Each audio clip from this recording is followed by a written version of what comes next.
Okay, so let's get our acceleration here. Hey everyone, it's Ben Hardy here, and in today's we're going to be looking at the all-new Toyota Highlander, and yes, we are going to be driving the new Highlander in today's video. Before we get into the video though, as always, a huge shout out and thank you to the Larry Miller Toyota here in Murray, Utah for giving me some time with this Highlander. I'm going to include a link to their inventory in the description down below so you can check out what they have currently. If you have any questions, need any help, just ask for Mitch. And then on a side note, if you want to save time and money the next time purchase car, link to my car buying guide in the description down below. Let's get into it.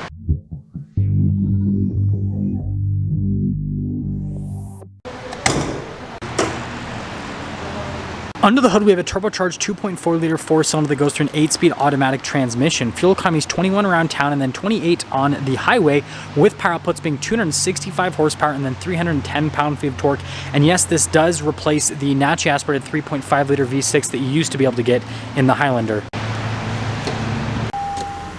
Before we go over the front end, I do want to mention that if you want to see more videos just like this, then I recommend you subscribe because I post content every single day. So starting off with the hood here, you guys can see it's raised on either side, and then you've got like the little divot there in the center, and I think this red looks pretty dang good. And then looking at the rest of the front end of the Highlander, it doesn't look all that different from last year. So you guys can see the Toyota logo there on the center, and then you can see how it like goes off on either side. You've got the LED lights there with the daytime running lights, and then the LED fog lights on top of that. And then when you put it all together, I do think the front end of the Highlander looks pretty good, and man, those lights are bright. Coming around the side here, our tire and wheel setup is 235, 55, 20 in the front and over in the rear as well. And you can see with the wheel design, you've got silver there on the top, pretty standard setup. And then notice here with the fender flare as well. And then if we look at the full side profile, you can see how those fender flares come into play. You do have little splash guards as well, chrome trim there around the windows too. I almost forgot to mention, you got the cool little like swoopy line there. It's definitely a Toyota thing because you can see we've got that Supra inside. It has the same swoopy line. Now here's our key fob for the Highlander. You guys can see you've got the Highlander logo there on the back with the Toyota logo. We've got our unlock function, our lock function, and the opening here for the hatch. I've got the third row folded down so you guys can see what the storage space is like in the back of the Highlander, but getting the third row up is actually really easy because all you have to do is just grab these straps, pull it up, and then you do have to pull up the headrest yourself as well. With the third row folded up, you can see what the storage space is like. Again, still pretty solid, and underneath this carpeting we can pull this tab up and you got even more storage. And then when you're all done with the rear, you can press this button to close things, or you also have the foot activation. Now this is actually kind of funny. So with this one, even though the diagram shows it on the other side, the foot activation is here on the left side. And then going over the taillights here in the rear, you guys can see with the design there, I think that's pretty cool. We've got our limited badge here in the back, Highlander badge as well. This one happens to have a receiver hitch, and then you do have parking sensors with the rest of the rear. And there you go. Now popping inside, you can see the wood trim here at the top and then with the padding down below, and we even have sunshades here for the rear passengers, and then little handle right there, but tons of storage space at the bottom. And then of course we do have the window control for the rear passengers. We've got this latch at the top of the second row seat that lets me pull it forward so I can access the third row. Now when it comes to legroom in the third row of the Highlander, I mean, it works, but it's not the most spacious, but again, that's most crossovers in this segment. I do get some cup holders here in the back though. And then headroom actually, kind of works.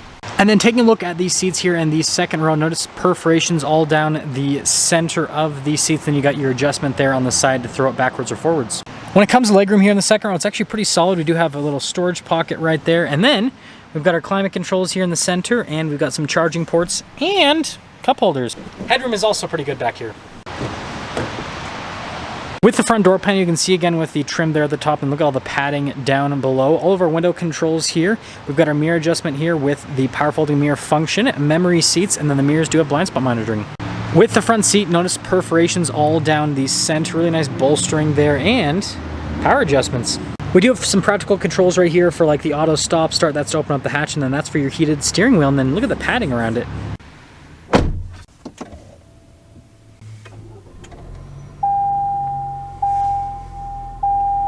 Taking a look at the steering wheel, we've got really nice padding all around, and then you can see we've got our adaptive cruise control, we've got lane keep assist, stuff for the radio, and then you can see like volume voice command controls on the other side, controls for the center stack, turn signal light stock, windshield wiper stock, all the normal works. We've got this full digital gauge cluster here in the center, and I can actually scroll through some different menus here with the gauge cluster itself, so notice I can like change what shows in the center, so I think that's pretty cool. Now another cool part about having a full digital gauge cluster is when I change the drive modes. So notice when I pop into sport, got that animation with the Highlander that comes through. That looks pretty snazzy. And then you've got your normal, you've got your eco mode, and then we actually have some off-road modes. So we have a mud and a sand mode. If it'll pop into it, it sometimes takes a minute. You can't just like spam through drive modes. So there you go, mud and sand. And then we'll pop it back into normal. It'll take a second, so we gotta wait for the animation timeout again. And then we have our rock and dirt mode. Now this does have a backup camera with trajectory lines that turn with the steering wheel, and you guys can probably also hear the parking sensors. With the rest of the infotainment system, we have a shortcut bar here on the side. Response time is actually pretty dang good with this infotainment system.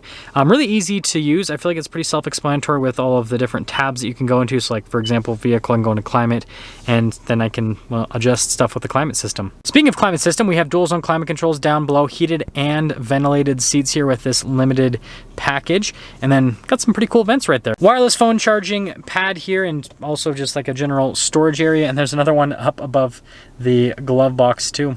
We've got a bunch of USB ports, and then we have even more storage. Shifter for the 8-speed automatic transmission. It does have that manual shift function if you want to use that, and then we've got some cup holders right next to it. And then we have all of our drive mode select controls just in this area, and then right next to it we've got like our parking brake, auto hold, stability control. That's your snow mode, so I guess that's another drive mode.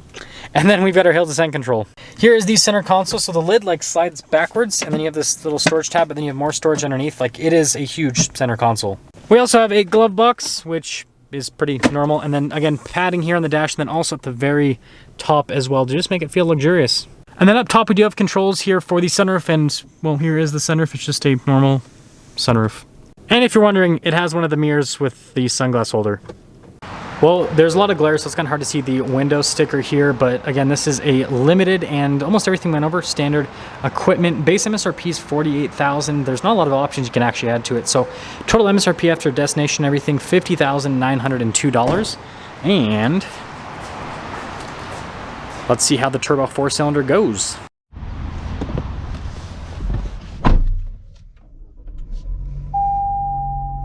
Let's talk about visibility before we set off. Here's your visibility over the hood. Both the mirrors do have blind spot monitoring. None throughout the rest of the rear. And let's set off. Okay, so we are setting off here in the Highlander, and the first thing that I would like to mention is getting out of that parking space was a nightmare because there's two people parked up front, so I had to like narrowly squeeze through. First off, in this limited package, seat comfort's actually really good, which is surprising. I guess I picked rush hour to do this driving portion, which yeah, my bad. But anyways, we can actually get up and move here. So initial torque, pretty good. Those gear shifts are pretty quick too, so that's solid. Suspension's smooth. And you know, it's not too, you know, low RPMs, it's not too obnoxious. It's not super loud or anything like that. It's got to be in automatic mode. We'll just leave it there and hopefully it'll do everything for us. But yeah, the torque's really good. I will say that the torque is good. I'm actually going to pop it into, see, make sure we're, okay, yeah, we're in normal mode. Yeah, I like the low end torque. I think they've done a good job with the tuning on that. So that it just feels like it, you know, it gets up and it moves, and I don't have to get into the pedal all that much to keep up with traffic. Okay, so continuing along here, I'm gonna kind of get a little bit higher on the RPMs. Yeah, gear shifts are still smooth. Does get a little bit louder with the engine, you know, 4-cylinder sounds, right? But I mean, it moves at a pretty decent pace. I feel like compared to the V6, I don't have to get into this one nearly as much. And again, that's the benefit of all the torque that this powertrain produces compared to that naturally aspirated V6. The interesting part will be the top end though. But let's pop it into the sport mode. So we got our cool animation. Downshifts right away. And if you guys are wondering why I am making such a point of driving this, obviously good for review sake, but also this is the powertrain that'll most likely go in the new Toyota 4Runner, which I am very invested in, so I want to make sure that that's going to be solid. So let's get our acceleration here. Whoa. Got some turbo noises there, that's for sure. Got a little bit of blow off. It moves. It definitely moves. It kind of reminds me of Mazda's engine. So if you guys have ever driven like the new CX-5 turbo, the CX-30 turbo, CX-9, right? That powertrain, that 2.5 liter 4-cylinder, this feels very similar to that. Now it doesn't feel, the thing's weird is torque figures are pretty similar with this and that new Mazda. Wow, there is so much standing water here. But this doesn't feel as like torquey as the Mazda, if that makes sense. However, it's got a similar punch to it. So I mean, I guess if they could tune this to feel torquier, that could work pretty well for the 4Runner. But anyways, this is a Highlander review. Let's sum things up. First off, when it comes to exterior styling, they didn't really change much, right? Interior, right, you've got new touchscreen, you got the digital gauge cluster. I think that's nice. Now this powertrain, man, here's the deal. I like this more than the 3.5 liter V6.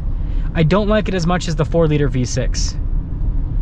I think that's the best way for me to describe this powertrain. So hopefully that helps you guys out. But like, it just, the 3.6 liter V6, I've never been a huge fan of it because it, you know, it just doesn't have like super solid torque, especially when you compare it to the 4 liter. So it's kind of a little bit of a mixed bag, I guess, with the new Highlander powertrain. But let me know, guys, think about this. That's kind of my opinion. Is I think this is an upgrade compared to the, especially in the Highlander here, compared to the 3.6 liter V6 that this used to have. This, in my opinion, feels better. That's gonna sum things up with our video on this new Toyota Highlander. Again, a huge shout out and thank you to the Large Miller Toyota here in Murray, Utah for giving me some time with this Highlander. Check out the info in the description down below. Ask for Mitch if you have any questions. I'll see ya.